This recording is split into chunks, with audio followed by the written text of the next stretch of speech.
scan ទី2 full scan ទី3 customize scan អញ្ចឹង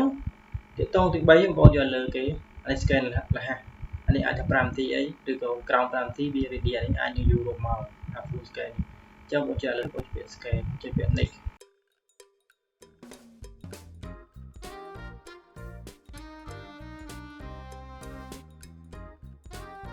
សួស្តីបងប្អូនទាំងអស់គ្នាស្វាគមន៍មកកាន់វីដេអូថ្មីរបស់ខ្ញុំបាននៅក្នុងថ្ងៃនេះចឹងថ្ងៃនេះខ្ញុំមានវីដេអូថ្មីមួយបញ្ចែកម្លែកជូនបងប្អូនទាំងអស់គ្នាវីដេអូថ្មីនេះយើងអំពីការ clean up computer អញ្ចឹងយើងមុននឹងចូលទៅមេរៀន Word Excel PowerPoint ខ្ញុំនឹងបង្ហាញបងប្អូនទាំងអស់គ្នាឲ្យបានដឹងអំពីការថែរក្សាកុំព្យូទ័រថាតើការថែរក្សាកុំព្យូទ័រយើងត្រូវតែដឹងទៅលើអ្វីខ្លះដើម្បីឲ្យកុំព្យូទ័របងប្អូនដើរ smooth ល្អដើរបានលឿនហើយនឹងប្រើបានយូរអញ្ចឹងថ្ងៃនេះខ្ញុំនឹងបង្ហាញអំពីមុខងារទាំង5សម្រាប់ clean កុំព្យូទ័រសម្រាប់សម្អាតកុំព្យូទ័របងប្អូនអរគ្នាឲ្យបានស្អាតនិងដើរលឿនគួរបញ្ជាក់ថាមុខងារទាំង5នេះគឺដើរតួយ៉ាងសំខាន់ដើរតួយ៉ាងពិសេសសម្រាប់ជួយកុំព្យូទ័របងប្អូនអរគ្នាដើរ smooth បានល្អអញ្ចឹងថាតើមុខងារទាំង5របស់ការសម្អាតកុំព្យូទ័រមានអីគេខ្លះអូខេកុំឲ្យខាត់ពេកអញ្ចឹងយើងចូលទៅមុខងារទី1អញ្ចឹងមុខងារទី1គឺ prefix អញ្ចឹងមុខងារ prefix គឺសម្រាប់សម្អាតទៅលើ file ដែលអត់ប្រយោជន៍គេហៅថា file ដែលសម្រាប់ណា file នេះយើងយកប្រើការបានទេទូយូរឲ្យបង្កជាមេរោគបានណាអញ្ចឹងដើម្បីសម្អាតវាបានបងប្អូនចុចសញ្ញា Windows អក្សរ O អញ្ចឹងវានឹងលោតប្រទាន search មួយតោះមកទីបងប្អូនវាយពាក្យថា prefix តើបងប្អូនវាយពាក្យថា prefix ហើយបងប្អូន Ctrl A ហើយបងប្អូនយកពាក្យចុច Shift អក្សរ delete អញ្ចឹងវានឹងធ្វើការ delete ទៅលើ file ដែលអត់ប្រយោជន៍ទាំងអស់ដែលមាននៅក្នុងកុំព្យូទ័របងប្អូនបន្ទាប់ពីរួចរាល់បងប្អូនចុចខ្វែងទៅឬចុច OK រួចរាល់សម្រាប់មុខងារនេះចំណែកឯមុខងារទី2អញ្ចឹងមុខងារទី2មុខងារទី2គឺសម្រាប់សម្អាត file ដែលអត់ប្រយោជន៍ដូចគ្នាហើយការអនុវត្តដូចគ្នាបងប្អូនចុចសញ្ញា Windows អក្សរ O តមកទីបងប្អូនវាយសញ្ញាភាគរយវាយអក្សរ T MP ភាគរយតមកទីបងប្អូនចុចពាក្យថា OK បន្ទាប់ពីចុច OK ហើយវានឹងលោតទៀងមួយឲ្យបងប្អូនឃើញនៅ file ដែលអត់មានប្រយោជន៍ file ដែលអត់បានការណា file ហ្នឹងបន្ទាប់ទីបងប្អូនចុច Ctrl A ហើយចុច Shift delete អញ្ចឹងវានឹងធ្វើការ delete ទៅលើ file ទាំងអស់នោះចំណែកឯមុខងារទី3មុខងារទី3បងប្អូនគ្រាន់តែចុចពាក្យសញ្ញា Windows អក្សរ O នេះគ្នាហើយវាយពាក្យ Tab នឹងចូលទៅតមកទីបងប្អូន Enter មកវានឹង load file អត់ប្រយោជន៍នេះគ្នាបងមកចុច Ctrl A ហើយចុច Shift delete អញ្ចឹងវានឹងធ្វើការ delete ទៅលើ file ទាំងអស់នោះដូចគ្នាមុខងារទី4មុខងារទី4បងប្អូនចូលចុចសញ្ញា Windows អក្សរ O ដូចគ្នាតមកទីបងប្អូនវាយពាក្យថា MRT បន្ទាប់ពីបងប្អូនវាយហើយបងប្អូនចុច Enter អញ្ចឹងវានឹង load ទៀងមួយសម្រាប់ឲ្យយើង clean វាមាន option នៅលើនោះឲ្យយើងជ្រើសមាន scan រហ័សនិង scan full ហើយនិង scan ផ្សេងៗទៀតតទៅទីបងប្អូនចូលទៅចុច select ទៅលើផ្ទាំង scan រហ័សហើយបងប្អូនចុច OK អញ្ចឹងវានឹងធ្វើការ scan ទៅលើ file ផ្សេងៗដែលនៅក្នុងកុំព្យូទ័របងប្អូនអាចប្រើរយៈពេលអាស្រ័យទៅលើ file បងប្អូនមានក្នុងកុំព្យូទ័របងប្អូនអាចថា5នាទីទៅ5នាទីអាចថា5នាទីតិចតួចវានឹងរួចរាល់តទៅទីបងប្អូនចុចពាក្យ OK chẳng vì nó rồi là một nghề thịt mùi trong này một nghề thịt pram này cô sẽ đấy this clean up chẳng một nghề đi play pi một nghề thịt buồn mình và chẳng một nghề mùi ní cứ bom ôn châu từ sợi cái ba hàng tròn nó sợi bài biệt this clean up nó vì đừng lột và việc nâng lên lời computer của hay tôi của lịch double click được tới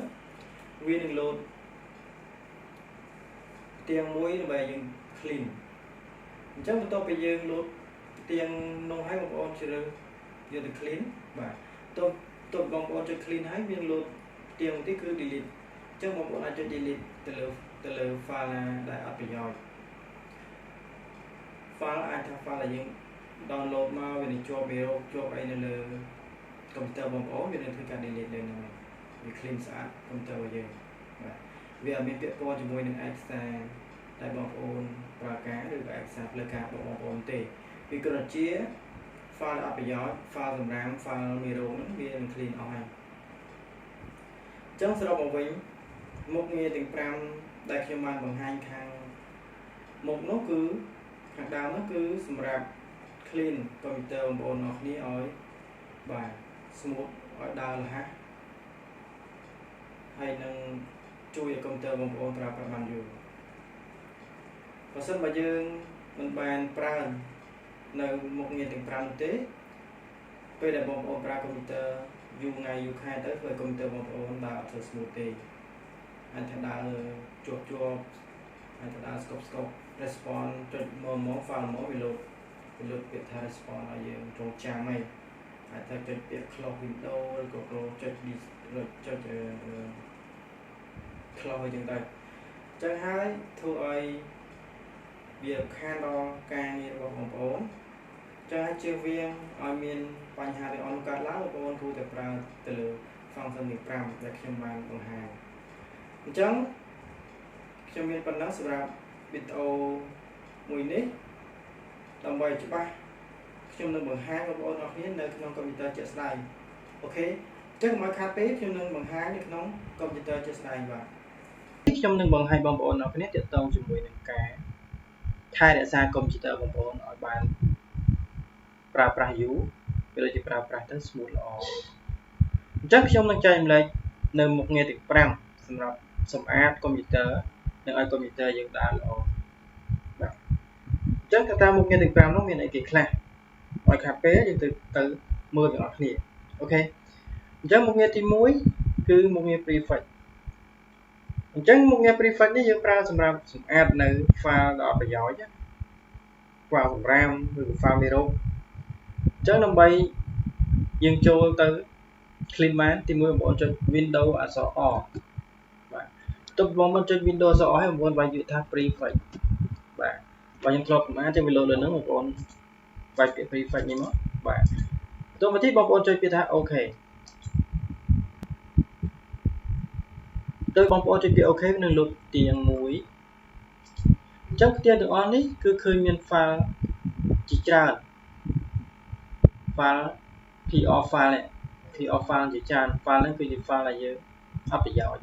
អញ្ចឹងយើងត្រូវការលុបវាចេញដើម្បីឲ្យកុំព្យូទ័ររបស់យើងស្រាលដើរល្អ smooth ល្អបងប្អូនចុច Control អក្សរ Control អក្សរ A Control អក្សរ A ស្មើ select ទាំងអស់ទៅមកបងប្អូនចុចពាក្យថា Shift Delete អញ្ចឹង Shift Delete គឺ delete permanent មក delete រហូតមកយើងអាចយកវិញបានទេ Are you sure you want to permanently delete this 137 item អញ្ចឹងយើងចុច OK ចុច Yes ទៅវានឹង delete ធ្វើការ delete ទៅលើ file ហ្នឹងអូខេតោះបន្តិចបងប្អូនចុច skip មកតោះបងប្អូនចុច file អញ្ចឹងមុខងារទី1 prefix អញ្ចឹងមុខងារទី2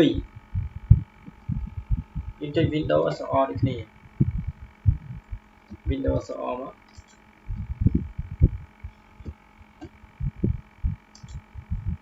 អូខេតោះបន្តិចយើងវាយពាក្យថាភាគរយ TMP ភាគរយតោះបន្តិចចុច OK អញ្ចឹងវានឹងលោតផ្ទាំងមួយដែរលោត file នេះបាទ tab វា file folder file ទាំងអស់នេះគឺជា file ដែលយើងអាចប្រើការបានគឺជា file សម្រាប់ file មេរោគណាទុកយូរនៅក្នុងកុំព្យូទ័រអញ្ចឹងយើងលុបចោលយើងចុច Ctrl Alt A តមកទៀត Shift Delete អញ្ចឹង48 item ចុច Yes មកអញ្ចឹងវានឹងធ្វើ delete ការ delete ទៅលើ file ទាំងអស់ហ្នឹងអូខេ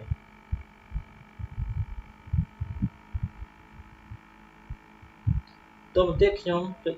ខ្វែងតមកទៀតយើងវាយពាក្យថាមិនបាន2ហើយ prefix ហើយនឹង TMP អញ្ចឹងទី3បងប្អូនចុចពាក្យថា team ញ៉ាំមកហើយចុច OK ហើយបងប្អូនវាលោតទាំងមួយ file ដូចគ្នា file អត់បានការដូចនេះចុច shift delete ដូចគ្នាមកឬដូចគ្នាចុច select all ដើម្បីឲ្យវាសូមដល់ទៀតអូខេតទៅទៀតបងប្អូនចុចខ្វែងទី4ហើយបន្តមកទៀតបងប្អូនចុចពាក្យថា M or T ចុច OK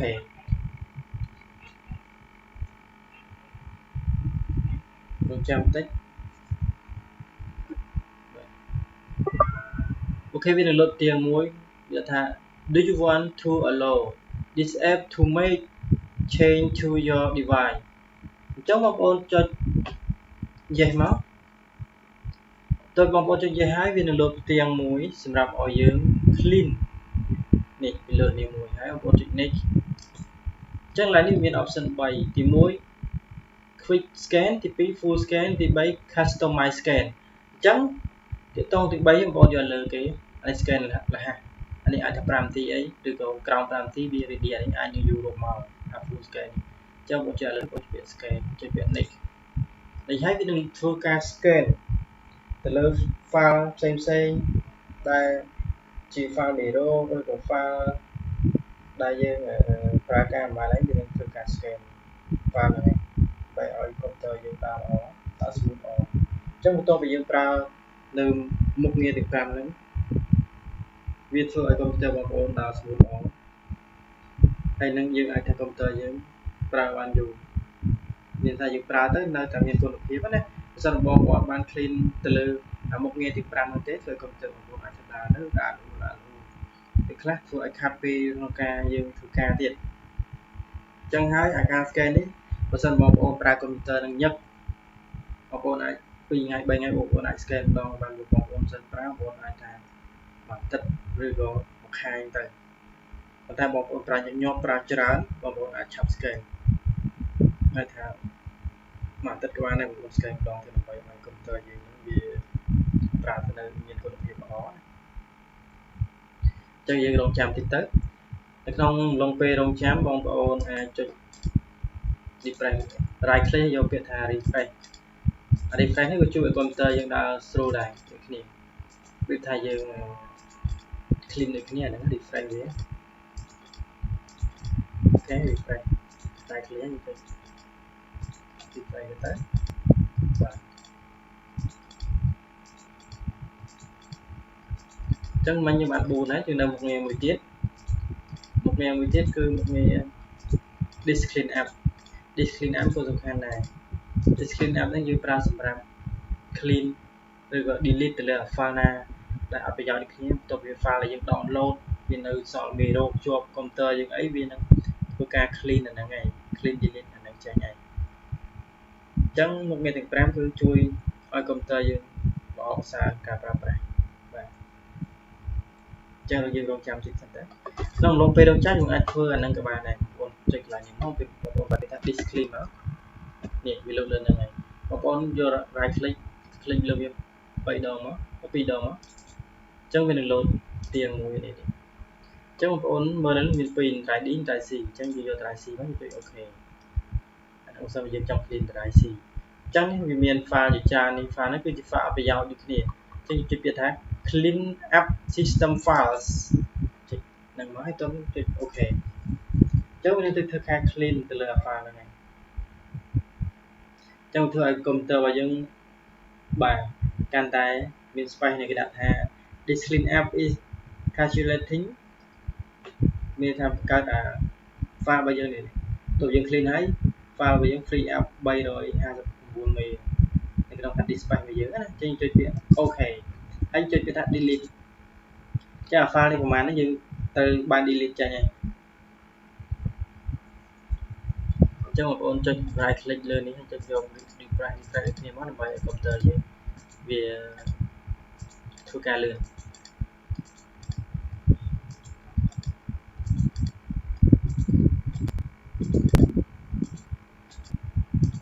ឬក៏បងប្អូនចុចពាក្យថា F4 F5 ក៏បានដែរអានេះស្មើ refresh ដូចគ្នា F5 ណាអូខេអញ្ចឹងយើង clean ហើយយើងនៅ clean នេះចាំបន្តិចយើងឆាត់ផុតហើយសល់3នាទីទៀតទេ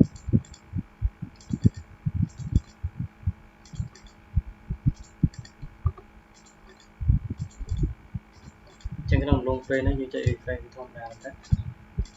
អូខេចុច refresh ទៅចឹង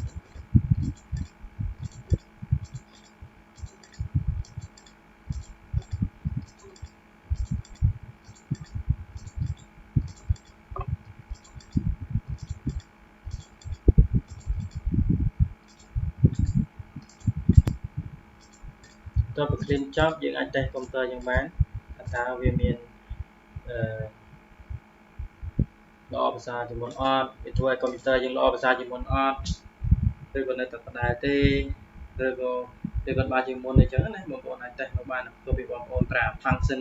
ទី5ទាំងអស់ហ្នឹងរួចរាល់ណាអូខេឬកុំព្យូទ័រខ្ញុំឧស្សាហ៍ clean វាដែរមិនថាកុំព្យូទ័រផ្ទាល់ខ្លួនខ្ញុំឬកុំព្យូទ័រកន្លែងធ្វើការទេគឺខ្ញុំត្រូវធ្វើការ clean វា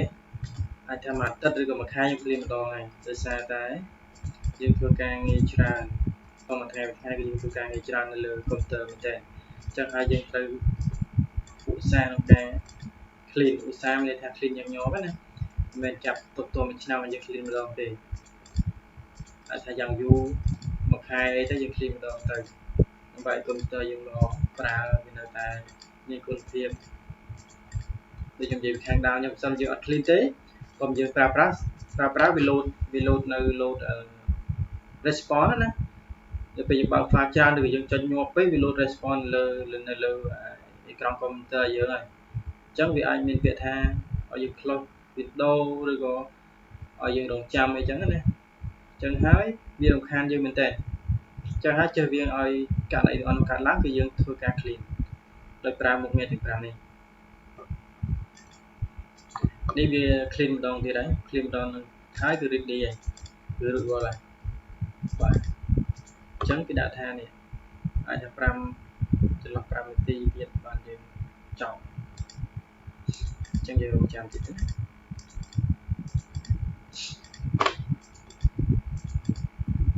អញ្ចឹងបន្ទាប់ពីខ្ញុំចែកម្លែកនៅវីដេអូនេះហើយវីដេអូបន្តទៀតខ្ញុំនឹងបង្ហាញបន្ថែមនៅក្នុងការប្រើប្រាស់កុំព្យូទ័រឬក៏ខ្ញុំចូលទៅក្នុងមេរៀន Excel តែម្ដងជាមួយភាពជាក់ស្ដែងថាតើខ្ញុំគួរតែបង្ហាញបន្ថែមមកវីដេអូទៀតឬក៏យើងចូលក្នុងវីដេអូបង្រៀន Excel ឲ្យយើងតែម្ដងបាទគោលបំណងខ្ញុំចែកម្លែកទាំងអស់នេះគឺដើម្បីឲ្យបងប្អូនទាំងអស់គ្នាចេះថែរក្សាកុំព្យូទ័របងប្អូនគ្នាឲ្យមានការបាទដើរលឿន smooth ជៀសវាងរំខានហើយធ្វើការងារយើងយឺតយ៉ាវហេតុនេះហើយខ្ញុំបានមានបំណងថាគួរតែចែកម្លែកជូនបងប្អូនទាំងគ្នាដើម្បីឲ្យដឹងពីគន្លឹះពីតាក់ទិចក្នុងការប្រើប្រាស់កុំព្យូទ័រដូចជាថែរក្សាឲ្យវានៅតែមានគុណភាពល្អក្នុងការប្រើប្រាស់ពេលខ្លះបងប្អូនមួយចំនួនគាត់អត់ដឹងទៅលើមុខងារទាំង5ហ្នឹងទេគាត់ចេះតែប្រើតែគាត់ចេះតែប្រើអត់ដឹងថាធ្វើម៉េចដើម្បីកុំព្យូទ័រយើងដើរល្អធ្វើម៉េចដើម្បីឲ្យជៀសវាងទៅលើបញ្ហារអួលនៅពេលដែលកំពុងប្រើប្រាស់ហ្នឹងគាត់អត់ដឹងទេអញ្ចឹងហើយថ្ងៃនេះខ្ញុំអាចថាប្រាប់ពីចំណុចទាំង5នេះបងប្អូនអាចមើលហើយបងប្អូនអាចយកទៅអនុវត្តបានវាពិតជាមានគុណសម្បត្តិខ្លាំងសម្រាប់បងប្អូនដែលប្រើប្រាស់កុំព្យូទ័រអាស្រ័យការ error បងប្អូនអាចយកទៅប្រើបានទៅមួយហ្នឹងអូខេអញ្ចឹងយើងឆាត់ ready ឆាត់ចប់ហើយសំតិចទៀតទេវានៅរួចរាល់ហើយ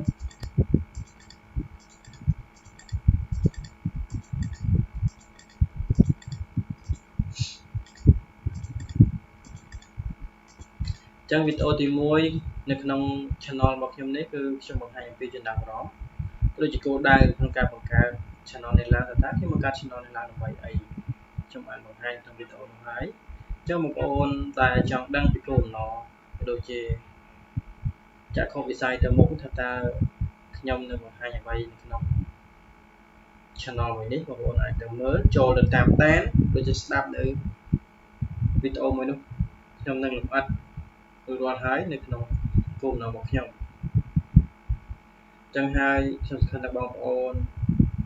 តាមដាននៅ channel របស់ខ្ញុំបានឲ្យបានជោគលាប់សិនបងប្អូនមានគោលបំណងចង់ស្វែងរកខ្លួនឯងចង់បន្ថែមចង់ពង្រឹងនៅចំណេះជំនាញកុំព្យូទ័រក្នុងការប្រើប្រាស់សម្រាប់បំពេញការងារជូនក្រុមហ៊ុនឬក៏បាទជាទុនសម្រាប់បងប្អូនធ្វើការនៅថ្ងៃក្រោយអូខេអញ្ចឹងវាចប់ហើយបងប្អូនចុចគេថា finish អូខេប៉ុណ្ណឹង ready អញ្ចឹងបងប្អូនអាចតេស្តបាននៅ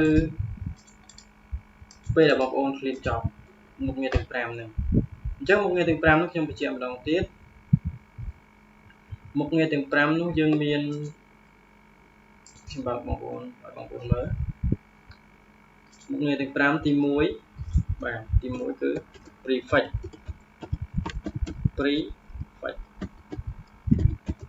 ទី2សញ្ញាភាគរយ TMP សញ្ញាភាគរយទី3 TEMP បាទទី4 MRT ចំណែកទី5យើងវាយពាក្យថា discipline app យ៉ាងមកអញ្ចឹងបន្ទាប់ពីលោតប៉ុណ្ណឹងបងប្អូនអាចធ្វើការ clean កុំព្យូទ័របងប្អូនបានអញ្ចឹងវាជួយជំនួយសម្រាប់កុំព្យូទ័របងប្អូនដើរលឿនអត់មានសូវមានភាពរអាក់រអួលទេយើងអាច